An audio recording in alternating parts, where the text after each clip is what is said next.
Greetings, friends. Welcome to today's devotional. It is Psalm 70. Be pleased, O God, to deliver me. O Lord, make haste to help me. Let those be put to shame and confusion who seek my life. Let those be turned back and brought to dishonor who desire to hurt me. Let those who say, Aha, aha, turn back because of their shame. Let all who seek you rejoice and be glad in you. Let those who love your salvation say evermore, God is great, but I am poor and needy. Hasten to me, O God. You are my help and my deliverer. O Lord, do not delay. So, a rather short psalm compared to the last two and even the next one. A brief plea for God to be the psalmist's defender against obviously some enemies again who are dishonoring him and who are mocking him, but then turning to a different perspective in verse 4 and 5 of letting all who seek you rejoice and be glad in you. One of the things that's countless things that's really amazing about God is that anyone and all who seek him will never be turned away. It doesn't matter in this life what we have done, who we have hurt, what kind of person we have been. Anybody who truly seeks God with their heart will never be turned away by God. So there's nothing we could ever do that would cause him to cut us off or say, no, you've gone too far or done too much. And certainly there's voices in our head and there's voices from this world that would tell us otherwise, that we have done too much and gone too far, been too broken, been too hurt, done too many wrong things, or even had wrong things, bad things done to us that God couldn't possibly redeem us. But the truth is, there's nothing that can ever change that.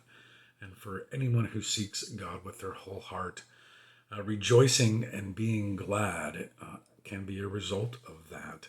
Just by the fact that we've been accepted, redeemed, and forgiven by God, and then the God of the heavens and the earth can love a person such as me or anyone else. And truly, God is great in that way. That's one of the many characteristics of God that would absolutely make God great, beyond even what we can possibly define as great.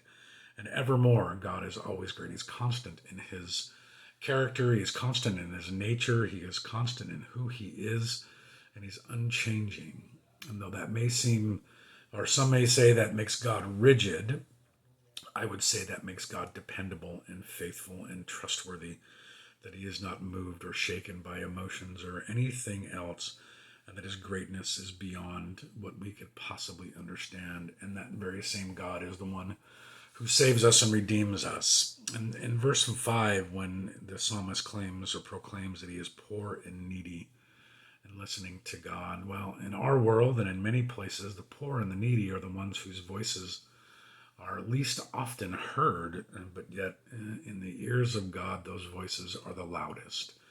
And truly, it's however you define that, we are all in a sense poor, and we are all in a sense needy. We are poor in the fact that no matter how much of the riches of this earth we possess compared to the riches of God's glory, we are definitely poor.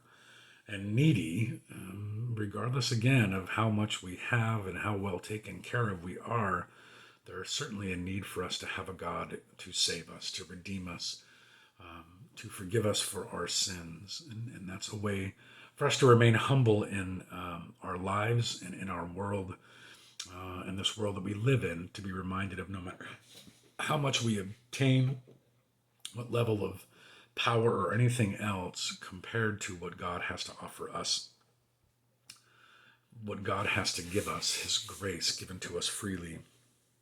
We are poor and needy and have nothing. We possess nothing that could purchase those things from God, no matter how rich we are. And again, that is something that could lead us to praise forevermore. God is great.